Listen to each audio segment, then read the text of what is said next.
Hello, everyone. I am Debbie Wynn. I am a senior Ruby ambassador, and my friend Marge and I went to college together, so we've known each other for, oh goodness, a long time. I don't remember how long we've been nurses, like 13 years or something. Yep, something like that. It's so crazy. So we are super excited to share with you about Chapter 5, Type 1, the Perfectionist. So let me just mute everyone, and then Marge, can you just unmute yourself? Yeah, there we go. Okay, there we go. Perfect. That way we don't get background noise.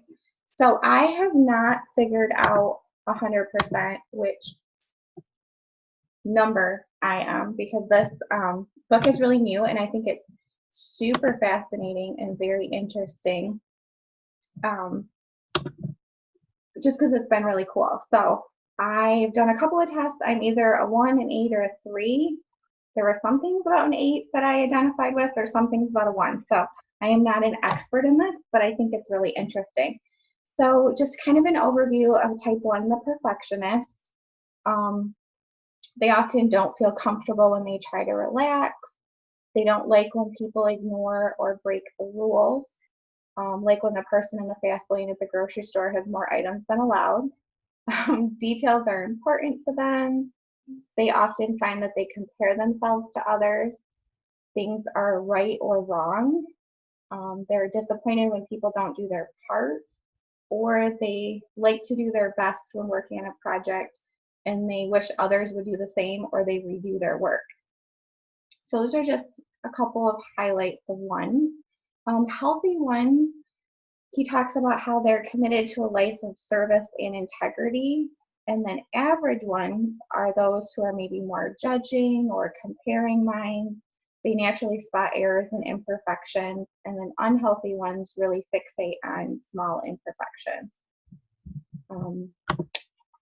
So I thought he had some really good examples in the book when he talked about the To Kill a Mockingbird. And I had to remember, because I was trying to remember the story for when we read it in high school. And he talked about how, like Atticus said, before he can live with other folks, I've got to live with myself. Before I can live with other folks, I've got to live with myself. The one thing that doesn't abide by majority rule is a person's conscience. And he just talked about how his example inspires others to be better, to fight injustices, to embrace high ideals, like on page 93. And so I thought that was kind of interesting, because a lot of world leaders are often a 1. So that was kind of a cool insight. And then he talked about that one's deadly sin is they walk a fine line. They perceive the world rife with errors, and they feel that it's their bounden duty to correct it. And as you can imagine, there's no shortage of work to be done for things to be corrected. And a couple of famous ones that he listed were Hillary Clinton and Nelson Mandela, which is really interesting to me, because I had no idea that Hillary Clinton was a 1. I don't know, I guess I just never, when I was reading this, that didn't perceive as how I, when you see her portrayed. But Nelson Mandela, I could kind of see that he would be a 1. So anger is considered the deadly sin of ones, but really more of like a resentment than an anger. They're ones judge the world. Ones believe the world judges people who don't follow the rules, who don't control their emotions, who don't behave appropriately, don't keep their basic instincts in check. So they're thinking that, all of these things, the world is judging people. And so the example that he gave about the tax attorney was really quite funny, who, comes home from work every night and he wants his house clean, the kids bathe. I don't know, there was a long laundry list of stuff with this man's expectation.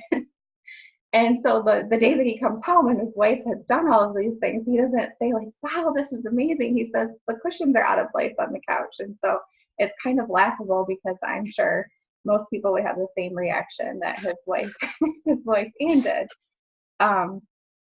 But he pointed out that ones are they always see errors and mistakes. And so their first thought is, how to fix something. They want to quickly fix it. They focus on that. And they have really high expectations of others and themselves. He said some are perfectionists in maybe just one area of their life, like their boat, their yard, etc. Other ones are perfectionists in like all areas of their life. So they often have very clean houses if they're all areas of their life perfectionists. And then he talked that ones believe their way is the only right way of seeing and doing things, and therefore they feel justified in being judgmental and critical of others. But the example he gave of his friend Jeanette was that they don't realize they're being judgmental. They're just they're trying to sound kind. They're trying to just share what their belief is. So maybe they don't realize they're coming across as being judgmental, but that the way that they're sharing it, he says one's talk style is that of preaching. But they have a merciless inner critic, so they're very critical of themselves. So often they're critical of others. They work themselves too hard. There's just too much to get done for them to relax. And they don't receive criticism well. But then he said on the positive spectrum, he talked about how ones are really world changers. So there's Steve Jobs. There wouldn't be an Apple if it wasn't for Steve Jobs. Mahatma Gandhi, Nelson Mandela, how they really were advocates for change and fighting injustice and just all of the differences that they could make in the world. They really value etiquette. Their homes are often spotless and very thoughtfully decorated, and they always want to do the right thing. So that's kind of just a general overview. So I thought it was really interesting because some of the stuff I resonated with. I noticed one example. It drives me crazy at work when people will be at the desk like socializing and there will be like call lights going off, and I'm like, oh my goodness, why don't they just go do the call lights and then come back and talk? So it was kind of funny when I was going through. I was just kind of thinking of people that I knew in the work environment or personal environment, and it's just really interesting to study. So Marge is going to tell us a little bit more about the rest, and then we're going to open it up for discussion. Okay, yeah, so once it's kids, these are the type of kids that teachers and coaches love to have because they know the rules and they're going to follow them to the letter. Their goal is to be perfectionists, to be good at everything, be perfect at everything, and they can be really hard on themselves. A lot of times they end up taking responsibility for stuff that's not even their fault. They love neatness, they love order, and I am not, none of my kids are one, and when they talked about ones don't mind when you tell them to go clean their room, I thought, my gosh, that would be so nice because I fight with my kids all the time with that. But then it goes on to talk about how it's difficult to correct these kids because they're so hard on themselves, and they take it such to heart, and to them, if they make a mistake, they're wrong and they're not lovable. So that's very important at an early age for them to start learning that mistakes are just part of learning. It's not that it makes them wrong or unlovable. When it comes to relationships, these people tend to be very fearful of making mistakes. So again, they're really critical of themselves. They're very sensitive to any criticism. And a lot of times they fear saying or doing the wrong thing. So they can sometimes almost close themselves off and be distant, which can sometimes then make it look like maybe they don't love people as much as they really do. They talked about if you're in a relationship with somebody that's a one, how it's important to understand that how they show their feelings and their love. They show it not by tons of hugs and kisses and telling you that they love you, but by being really responsible and making sure that your environment, your world is the safest it can be for you. That's how they tend to show their love. And in the workplace, these are the people that love structure. They love rules again. So they're going to follow procedures and protocols to the letter. They're very methodical. They're precise. They're detail oriented, which can sometimes make it hard for them to finish tasks and let things go because they're constantly wanting to recheck things and worried about making mistakes. And sometimes that fear of making mistakes can get so intense for them that they'll tend to procrastinate because they are fearful of starting and doing it wrong. These are the type of people that also like to, they tend to globalize problems. So if you're working on a project with them and one part of the project goes wrong, they tend to see the whole project as wrong. And they want to scrap the whole thing and start all over again from scratch rather than just fixing that one thing. They, as leaders, they tend to be really controlling and rigid and almost stingy with praise, even when it's very well deserved. They have difficulty delegating. They are the people that we tend to call micromanagers. They feel like they're the only ones that can do it right. Their way is the right way, and they have to recheck what everybody else does because nobody can do it as good as them. But it did also talk about when they're healthy, these are really great people to have around you because they are moving away from wanting to perfect you, and instead they want to help you be the best version of yourself, and they want to help you self-actualize. So when they're really healthy, they're great people to have around to help you grow. So then it went on to talk about the wings, and ones are either going to wing to a 9 or a 2. And when they wing to a 9, they tend to be more introverted and detached, a little more relaxed, which can help with maintaining relationships because that 9 influence tends to help them not expect quite so much from people and then end up being resentful. But it also makes them idealistic and objective, so they're also sometimes circumspect, and that can make their issues with procrastination even more intense. When they wing to a 2, they tend to be more extroverted, warm, helpful, and empathetic, but they can also be more critical and controlling. They are great problem solvers, but they tend to have a rapid pace to their speech. And like Debbie had mentioned, they often can go quickly from teaching to preaching. These people tend to talk too much and try to accomplish too much in one day.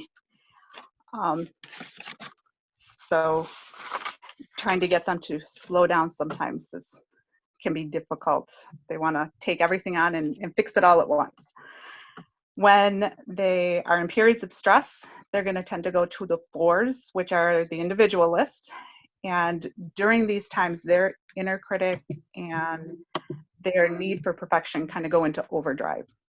They tend to be more resentful, especially, you know, people having fun because they're seeing the world from a kind of stressful point of view and all these things that need to be done, and they're focusing on all the wrongs that need to be righted.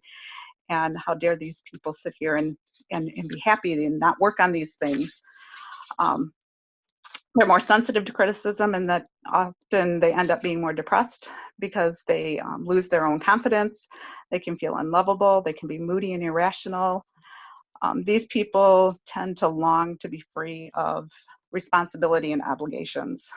But during times of security, they're going to go to the 7, which is the enthusiast, and they tend to be, at that time, more self-accepting of themselves, more spontaneous, more open to new things. Their inner critic kind of quiets a little bit, and they're not quite so hard on themselves. They're shift from what's wrong with the world to what's good and right. And they talked about how a lot of times you see this when they're away from home, away from their responsibilities, like when they're on vacation and stuff. They can be a totally different person than what you're used to seeing. When it comes to transformation, these ones tend to feel like in order to have inner peace, they have to have peace and perfection all around them on the outside. And he talks about how it's important for them to learn that peace comes from within, not from outside, and that stifling their emotions, especially their anger, can make things worse. A lot of times helping them learn to befriend their inner critic can help them a lot. It takes some of the power of their critic away from them, and they're able to be a little more self-accepting. One of the phrases he says is a good thing for ones to say often is that a person doesn't have to be perfect to be good. He talks about the people that are around ones. They can help by reminding them that there's not just one right way to do things, that life isn't black and white. There's a lot of gray. I personally am not a one, although I certainly have times when I take on some of the traits of a one. And when they started going through some of the different things that ones can do to help themselves, one of them was taking on something that they're not good at and doing it just for fun. And I just thought, man, as a one, that must be so hard to do, because they want to be perfectionist, and to just do it just for fun seems like an almost daunting and sometimes impossible task. So I kind of want to hear from ones out there, like, when you were reading this, what were you thinking? What's been your experience? So kind of open it up to everybody. Do we have any ones?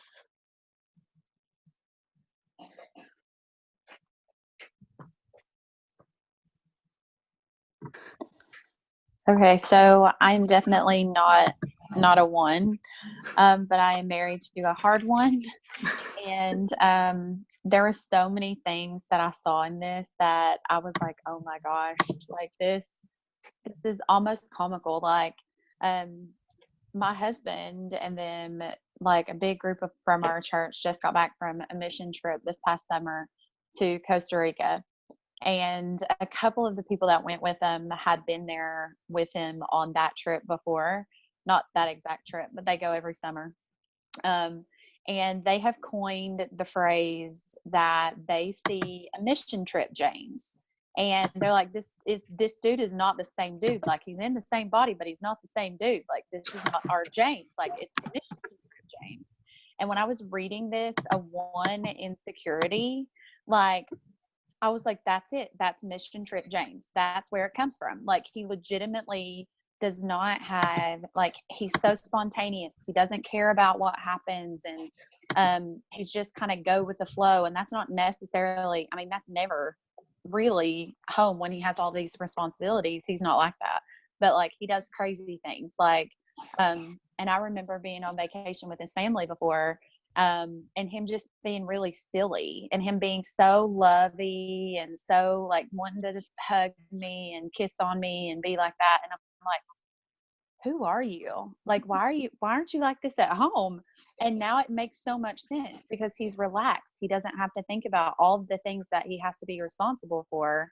Yeah. So Lauren, you see that too with Marcus. It's vacation Marcus. That's awesome.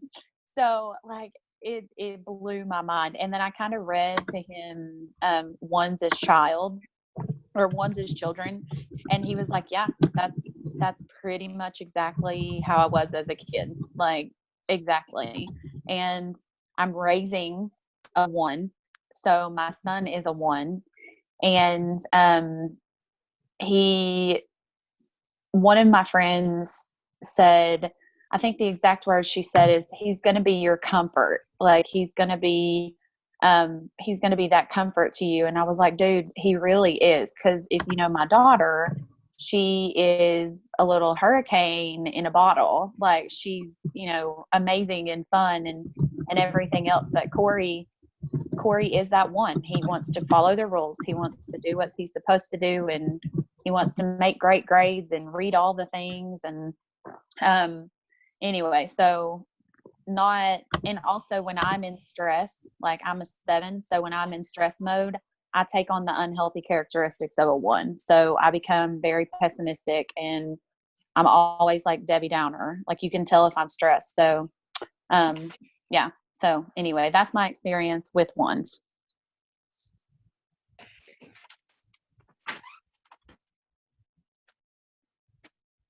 Well, for me, it's so funny because we were talking about leaders retreat next week, and I told one of my coworkers today, I'm like, I have to literally go away to relax, because even if my kids are at grandma's, I'll be home and I'm like, yes, I can get everything done. So I have to actually leave my house so I don't feel like I have to do stuff. And I'm reading through these. I don't have all of these characteristics, but when it's like, where did it go? I don't feel comfortable when I try to relax. There's too much to be done. It's kind of like why I'm up till 3 o'clock in the morning every day, because it's like there's too much stuff that needs to get done. Um, and I'm reading through here and I'm like, well, the whole worry a lot, and I get upset when people don't do their part, and I like routine and don't readily embrace change. I'm like, crud. Which I think it's funny because I'm a lot of 9 too. So it kind of balances out because you're that peacemaker, and part of that is you have to have these rules because that's part of the way you can keep the peace. So it's kind of interesting how some of this stuff goes. That's an interesting take on like having the 9 as a wing, because I felt like they talked more about the 2 wing than the 9 wing. So that's kind of, that adds more to the I think 9 wing. I think I'm primarily a 9 because I'm a middle child, and we tend to be that way. But when we think about as part of that peacemaker, I think a lot of us have a tendency to pull in a lot of that oneness, because when there's so many things out of control and we're trying to make the peace, we have to get that sense of order. And then we can't shut down, because when we're trying to make that perfection all the time, and make that peace, that's a real battle. But Mm-hmm.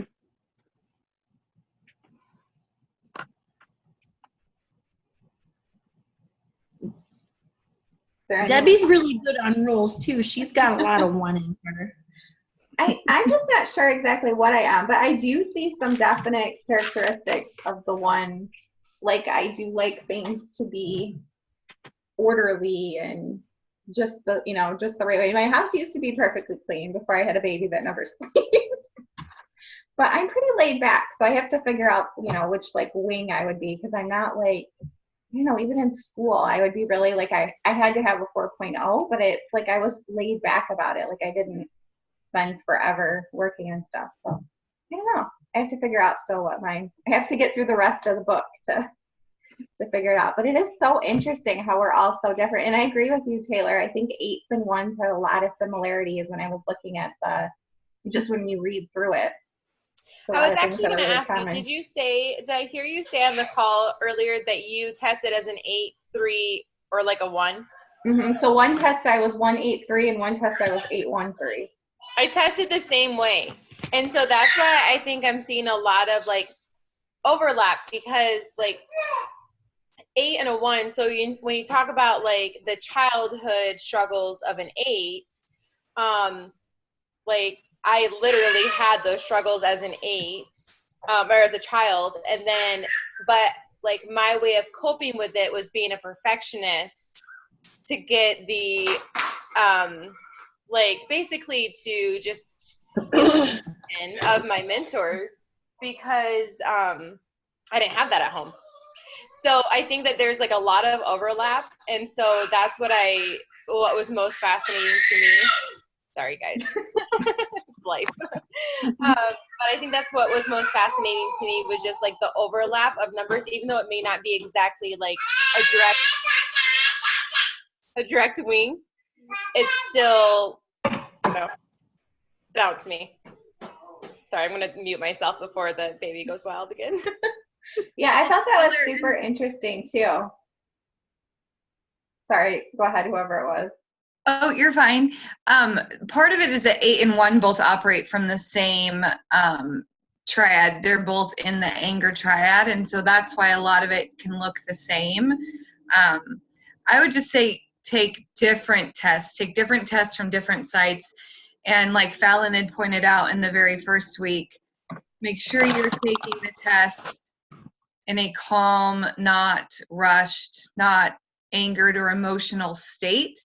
And think about it longer than you think you should. Like, don't click the very first thing, because sometimes we jump to the thing we think looks the most neat, not necessarily the thing we truly believe about how we react to things. So I would just say take a few more tests and make sure you're taking it in calm, quiet places, and because the more tests I've taken, I've known I'm a 2 for a while, but I get a higher score in the 2 category if I take it in a very calm, very, relaxed state. So that's for sure. But they do both operate, 1 and 8 do both operate from the anger triad. So that's why a lot of it can seem like, who am I in here? And yeah. Yeah, I know when I was getting ready for this, I looked around on a couple different sites, and one of them talked about how it's easy to mistype yourself on some of those tests. Like for ones, a lot of times they'll mistype as a 4, just because at that point when they're taking it, they're under a little more stress, and so they're acting more as a 4 in that particular moment. So, yeah.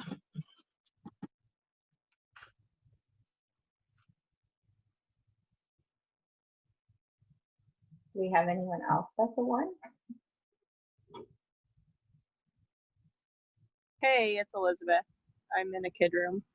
I test as a 1. I've tested as a 1 for a few of the tests that I've taken. And one test I took, I was a 2, and it didn't give any secondary numbers. So I think I'm a 1 wing 2, but I'm certainly not a perfectionist in all areas of my life. And part of that is that because I'm so hard on myself about all these things that I think that I should be able to accomplish and have perfect in my house or in my day, and then I'm like, I feel like a failure because there's toys all over the boys' floor or whatever. So I'm staring at right now. So I've had to choose relationship over perfection, and I do think I have a lot of 2 in me as well. So I must be a 1 wing 2, and definitely the hard on myself, or I will come home, and if I'm stressed about work or stressed about a situation, and I will come home and like see all of the things that are wrong in the house, not see the progress that my family has made while I've been gone. Like, oh, you made dinner, great, but now there's 100 things that are messed up, great.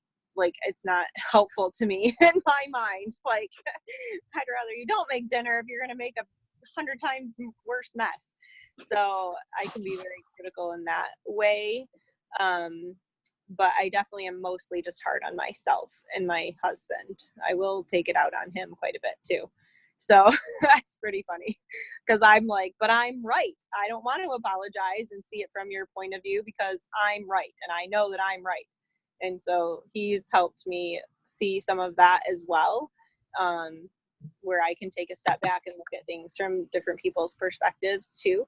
So a lot of my Enneagram study came not through an Enneagram specifically, but more through relationships and, valuing my husband and taking what he has to say, and learning from that too. So yeah, but I definitely am hard on myself.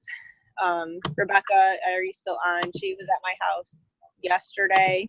She can definitely attest that I am not a perfectionist in a lot of areas. But I certainly prefer to be. That's for dang sure. So it's just not a reality right now.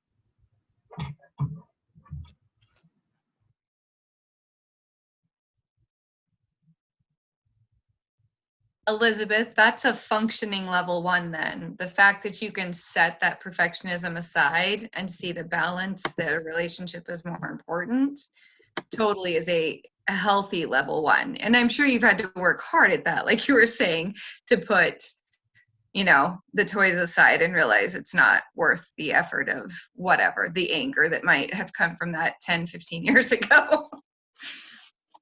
Well, I didn't have all these kids 15 years ago. I didn't have any.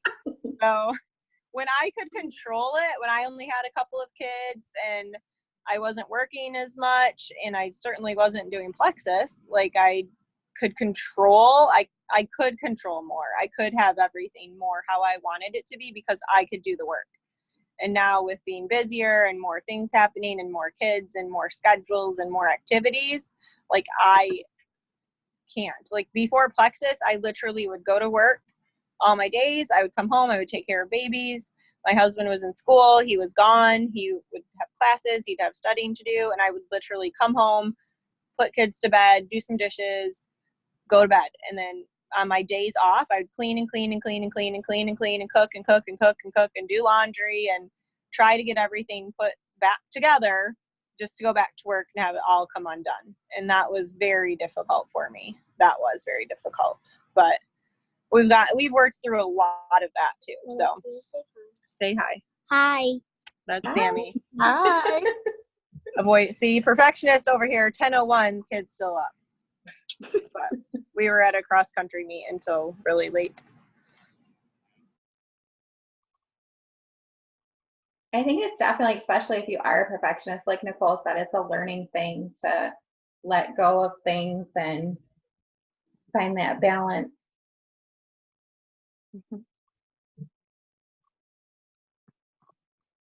Well, it's been super interesting to hear from all of you. It's just really interesting to hear from everyone who is a one or their family is a one. Just because I think it's a really interesting thing to study, just to learn about yourself and then of course to learn about everyone else. So does anyone have anything else they want to say before we close? I got on late, you guys. I was at a senior meeting with Cameron that ran late, but I don't know if you guys mentioned this already, but I am like where your number goes when you're stressed, but I'm a 7.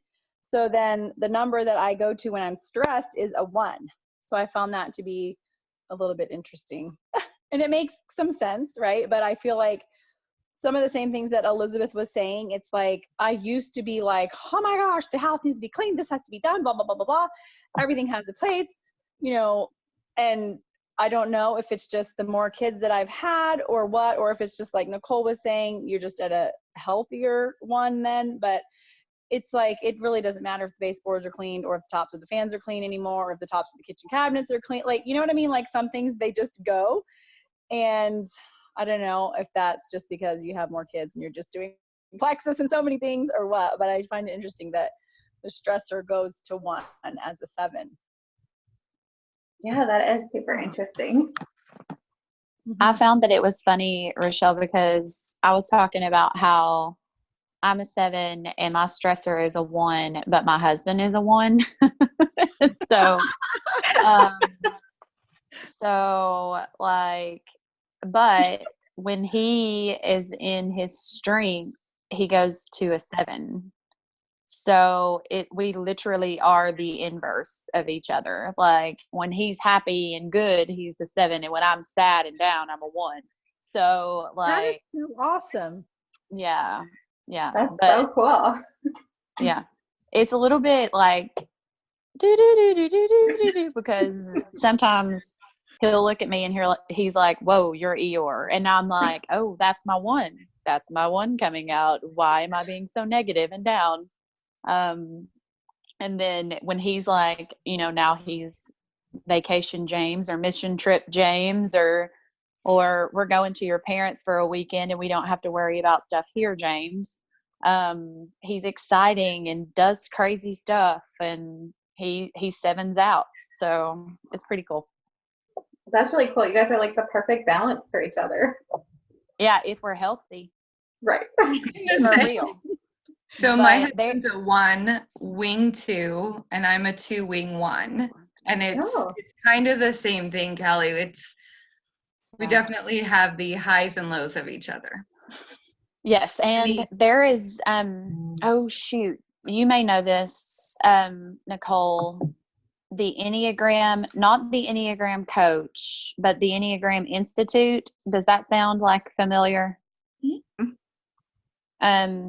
They have, I'll try to see if I have the link and I'll put it in the comments, but they have where you can go to your number, and then if you know your spouse's number, you can click on that number as a spouse, and it shows you like a lot of comparisons specifically with your number spouse. So like if I had a spouse that was like a 6 or a 4, like I'd be able to click on a 7 with a 4 or a 7 with a 3.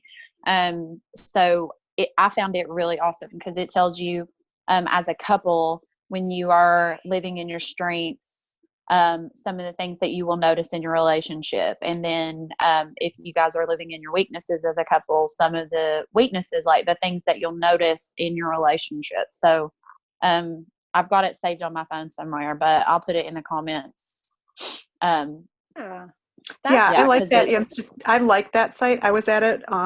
It's got a lot of really fun, cool stuff on there. Like if you're not sure, if you can't decide between two numbers, you can go, like, if you can't decide between like a 2 and a 6 or something, you could go to a 2 and say, there's a spot where it says mismatched as a 6, and it'll kind of help you try and figure out between the two. And you could then go to the 6 and say mismatched as a 2, and it'll give you like little pieces of, well, if you're really this, it's going to be more this. If you're this, I liked this site. I thought it was really helpful.